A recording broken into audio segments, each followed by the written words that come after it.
అందరికీ నమస్కారం. అమ్మ మాట అమ్మాయి బాట ఛానల్కి స్వాగతం. కథ చెప్పుకుందామా? పెళ్ళి షరతు. వసంతగిరి రాజైన చంద్రకాంతుడు యువకుడు, అవివాహితుడు. అతడు ఒకనాటి సూర్యోదయం వేళ ఒంటరిగా గుర్రం మీద దాపులనున్న అరణ్యానికి వ్యాహ్యాళికి వెళ్ళాడు. అక్కడ ఒకచోట కొలనులో స్నానం చేసి గూడెంకేసి వెళుతున్న ఒక చెంచు యువతి అతని కంటపడింది. ఆమె సౌందర్యం, ముఖములోని నిర్మలత్వం అతన్ని బాగా ఆకర్షించాయి. చంద్రకాంతుడు రాజప్రాసాదానికి తిరిగి వచ్చాడు. అతడిలో ఆ చెంచు యువతిని వివాహమాడాలన్న కోర్కె బలపడసాగింది.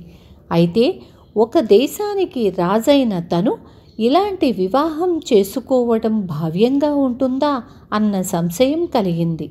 రాజు అన్యమనస్కరంగా ఉండటం చూసిన మంత్రి దేవవర్మ అతన్ని, మహారాజా, తమరేదో సమస్య గురించి దీర్ఘంగా ఆలోచిస్తున్నట్లుంది, అదేమిటో నేను వినవచ్చునా అని అడిగాడు.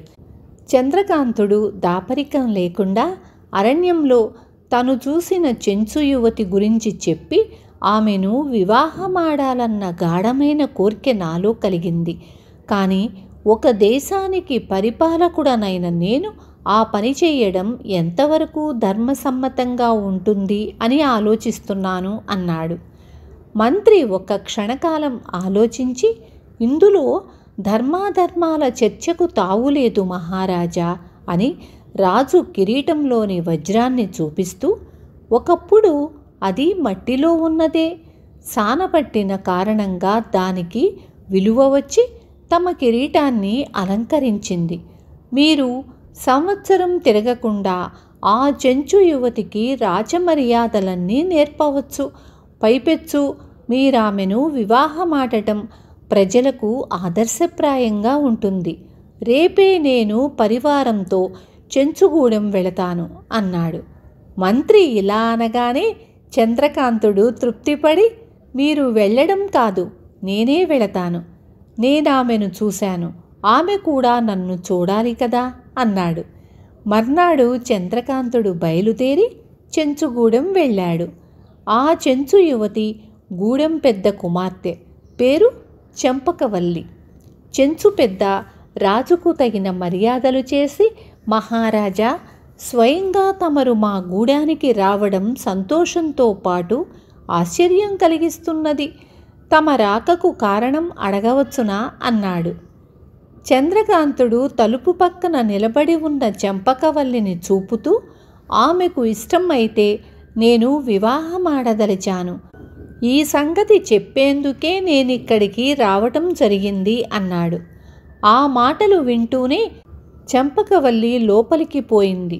చెంచు పెద్ద కూడా లోపలికి పోయి కుటుంబ సభ్యులతో మాట్లాడి తిరిగి వచ్చి రాజుతో, క్షమించండి మహారాజా, ఈ వివాహం జరగటం కష్టసాధ్యం. వివాహం జరిగినా చెంప మీతో రాదు, ఇక్కడే ఉంటుంది. తమకు సమ్మతమేనా అని అడిగాడు. ఆ ప్రశ్నకు చంద్రకాంతుడు ఆశ్చర్యపోతూ, వివాహం అయ్యాక నా భార్య నాతో రాజప్రాసాదానికి రాకపోతే ఇక ఆ వివాహానికి అర్థమే ఉండదు అని చెప్పి నగరానికి తిరిగి వచ్చాడు.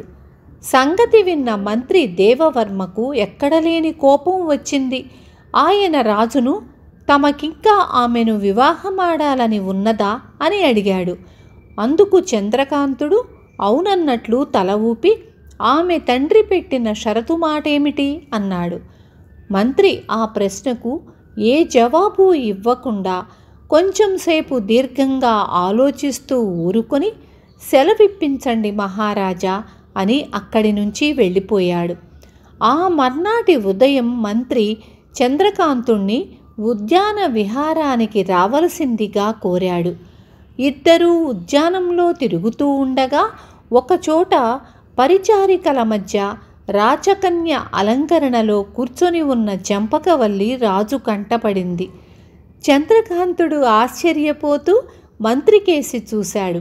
మంత్రి చిన్నగా నవ్వి, మహారాజా, రాత్రి సాయుధులైన కొందరు భటుల వెంట 4 దాసీలను పంపి ఈమెను చెంచుగూడెం నుంచి ఇక్కడకు తెప్పించాను. ఈమె తండ్రి కానీ ఇతర గూడెం చెంచులు కానీ భటులను ప్రతిఘటించేందుకు ఎలాంటి ప్రయత్నమూ చెయ్యలేదు. దేశ పాలకుడి కోర్కెను తిరస్కరించటం ఎంత గొప్ప నేరమో వాళ్ళు గ్రహించి ఉంటారు అన్నాడు.